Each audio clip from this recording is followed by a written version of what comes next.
York's classic rock. Q1043. Eagles in Hotel California here at New York's Classic Rock, Q104.3. And the principal composer of that song, Don Felder, is here with us. Good morning. Welcome back. Good morning, you guys. Good Shelley, morning. Jim, how are you? It's Okay. been so long since I've been able to be back in the studio with you guys. Before we get into there's so much going on in your life right now. I mean, you're in a happy space, I can tell, because there's just so many good things happening. But one of the good things, we were talking about it last week, we read that the Hotel California album is now 38 times platinum, or something like that. You know, I really don't track the sales numbers, and half the time whatever they tell you is inaccurate. Well, anyway. whatever. You They have to said it call was, the record no, company whatever. to They said find it was out. the biggest selling album of all time. So I would think that would be a source of enormous pride. Well, you know, you start out, as a kid at 10 years old learning to play guitar on a dirt road in Gainesville, Florida. You never expect those kind of levels of success or accolades or Grammys or any of that stuff. And so I didn't do it for all that to begin with. I did it because I love music. I love playing music. And so it's an honor to have reached that level of success. But at the same time, the satisfaction of just playing Well, music you still is get what it's all nervous. about. You still get Oh, nervous. Now, this I love. When we heard this was story. Great. Now, at the Metropolitan Museum of Art today, Opens the that exhibit. Play It Loud Right. Instruments of Rock and Roll exhibit opens. Last Monday, they had a media preview, and Don Felder was there with Steve Miller and Jimmy Page.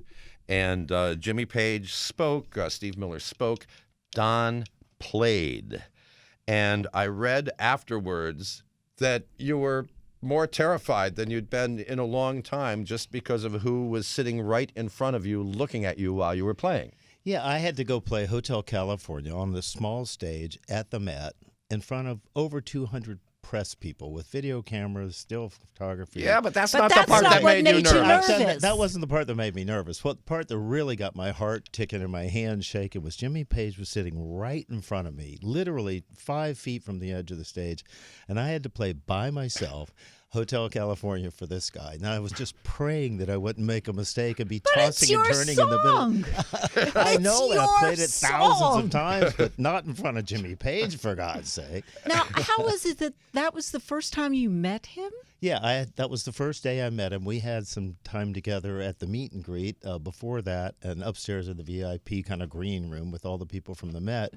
But really, I've admired his playing and admired his talents and his writing for decades. And his physical presence is the absolute British rock star. Is it not a rock god? I mean, it's just... Absolutely, yeah. He has this aura, this kind of charisma about him when he walks in the room that everyone just turns around and goes, oh, my God, that's Jimmy Page. Well, you know something? Jimmy Page certainly is familiar with your work. You know, you're saying you've admired the whole world Yeah, is. you said you've admired his work through all the years. Well, you know something? Jimmy Page doesn't live in a vacuum. But I didn't see him stand there play, Stairway to Heaven in front of me, which I would have liked to have done. What happens when two of the greatest guitarists meet? What do you say to each other? I told him how much I'd admired his work, how much I had respected everything he had done in the business, the records he had made. And it was an honor to meet him and spend some time with him that day. And what else do you say? I mean, But what did he say to you? Well, he said, yeah, I've known your stuff. I've listened to Hotel, and, the stuff you've done is fantastic. I love the Eagles. And, it was kind of a mutual respect that was there. It was very nice. Yeah, and there was Steve Miller there, too, who's no slouch. Oh, Steve and I have done some shows together and hung out together and, played together and just had a great time. I think we played the Beacon Theater together here a few years ago. As a matter of fact, when we played that, at the end of my set, I always play Hotel California. So when my guitar tech comes walking out on stage with the white double neck, the crowd goes, yeah, they recognize that guitar.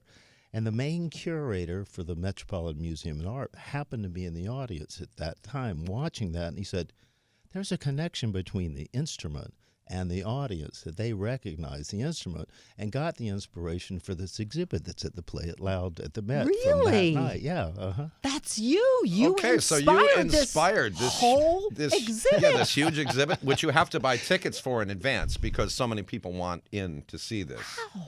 It's a spectacular event. The first thing you see when you walk in the door is Chuck Berry's original guitar that he played before the red Gibson 335. He played this old Gibson guitar, and he did the duck walk across the stage that everybody knows so well. And as you go around the corner, you start seeing the history through the decades of the most just impressive guitars ever. There's like Jimi Hendrix White Stratocaster from Woodstock, and there's Eric Clapton's Blackie that he played for decades on the road. Everything from Jimmy Page's red double neck guitar, and his Les Paul is in there. But there's more than just guitars. Yeah. There's that, what is that instrument that John Sebastian played? It was a giant synthesizer.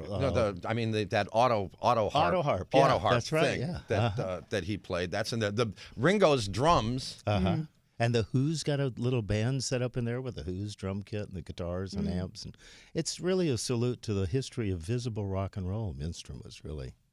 It's and fantastic. who would have ever thought that they would have this rock and roll exhibit, right? You think the Rock and Roll Hall of Fame would have that kind of exhibit, but Well, it's going to go on for months, and the Rock and Roll Hall of Fame is involved in right. the curation of the project. But this show's going to be there for months. That is so cool that you helped inspire it. that really is. Well, he told me that. I had no idea how they came about this idea, and the curator told me about it. And I went, wow, I'm flattered, you know. We were talking about session musicians before. You've done session work as well. Tell me if this list sounds right to you. Partial list, of course. The Bee Gees, Bob Seger, Alice Cooper, Kenny Loggins, David Crosby, Graham Nash, Boz Scaggs, Warren Zevon, Joni Mitchell, Stevie Nicks, Stevie Wonder, Elton John, Paul Simon, Diana Ross, Barbra Streisand, Stephen Stills. Does that sound... That sounds, as far as I can remember, yes. Back in the 70s and 80s, I did a lot of session work. Probably incomplete, right? Yeah, I just can't remember much from the 70s or 80s. Everything has the smoky haze around my memories for some reason. That's the great disadvantage of having major rock stars up in the morning for interviews. Which one of your collaborations would most surprise our audience? Probably Barbra Streisand. She was trying to do a rock record, and Bee Gees, Barry Gibb was producing along with Albie Galutin, and we put together a really great band to record these rock tracks for her. And it was just a surprise to me that she wanted to do a rock record. I think she had a great time doing it, but I think her fan base, her audience, was really not a rock-based audience. So. 20 minutes after 8 o'clock. Okay, American Rock and Roll is the new album. Was released last Friday on BMG. It's in stores, plus iTunes.com, Amazon.com, you know, the usual online retailers. Now, you have a star-studded cast of guest musicians on this album, which just shows, Don, the high regard that you're held in by your fellow artists because, you know, you put the word out and some really big names show up to do some work with you. Well, a lot of them were just friends that I'd played with before, played golf with, like Alex Lifeson and I play golf together and play some music for charity events together. Slash and I have done some charity events together. So when I was going through these songs, I thought it would be really interesting to invite people in to play with in the studio that I knew kind of how they played, like Peter Frampton.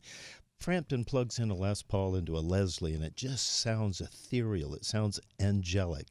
And on this one ballad, The Way Things Have to Be, I kept hearing that tone. So I called up Peter and said, would you play on this? Absolutely. So I flew to Nashville. We spent a morning in his studio doing it.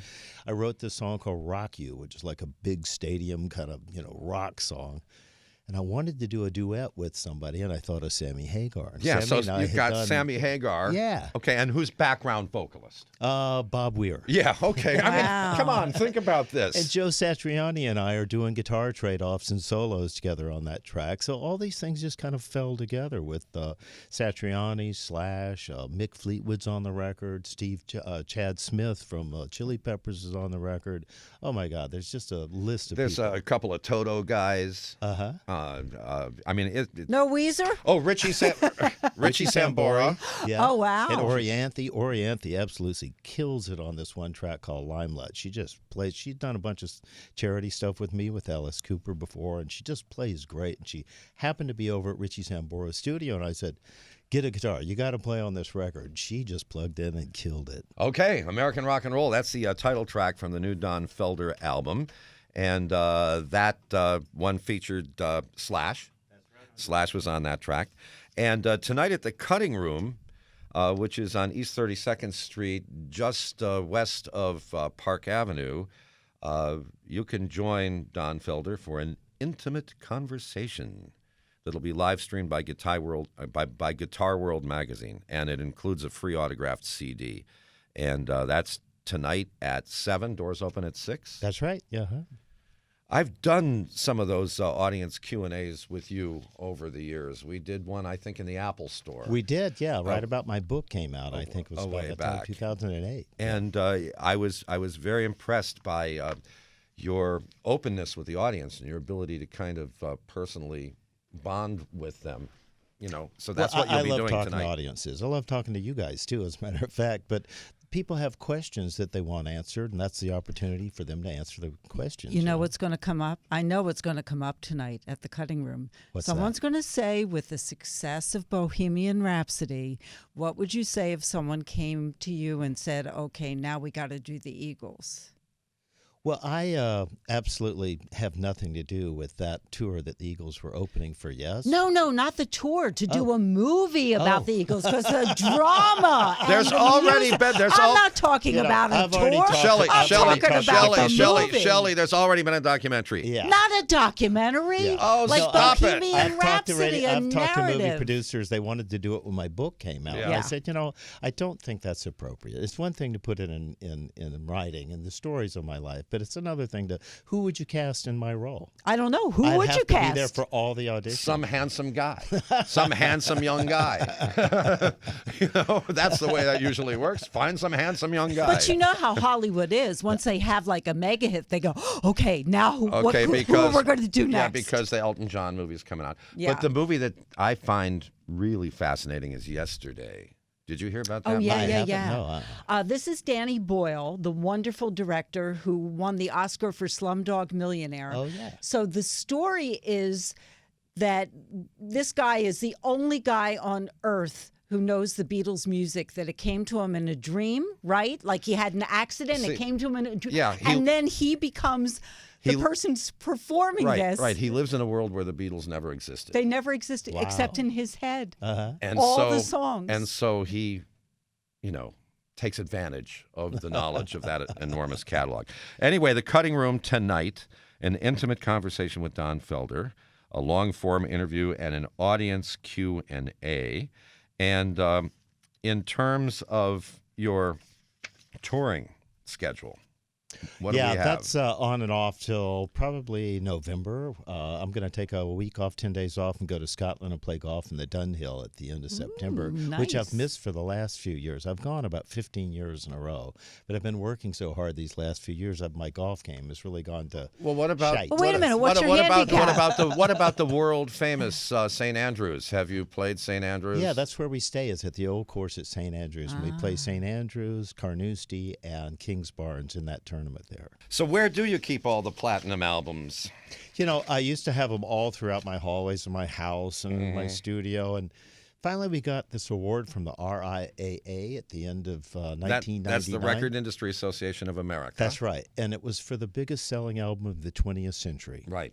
And so I put all those other platinum and gold records away, and I just have one in my studio on the wall over the fireplace that is that award. Okay. Well, it says it all, right? How about the Grammys? I'm sorry? Where are the Grammys? I have them on my piano, just for inspiration when I'm clawing around trying to find a song idea. Well, the new album is American Rock and Roll, which is filled with a lot of great song ideas. It's on BMG Records. iTunes.com, Amazon.com, multiple online retailers, and if you can find an actual physical brick-and-mortar record store, that's the most fun place to go. Yeah, absolutely. And it's also on there. vinyl, too. You can get it on vinyl, which was mastered by Bernie Grunman. It was mixed by Bob Clearmountain. I don't know if you know these guys. Well, the Bob Clearmountain name is really famous. Yeah, he mixed the record, and it was mastered by his recommendation, Bernie Grunman. So when I went into the mastering studio, Bernie called one of his assistants over and sent him out of the room for a minute. And the guy came back with the original 2-track mix of Hotel California from 1976.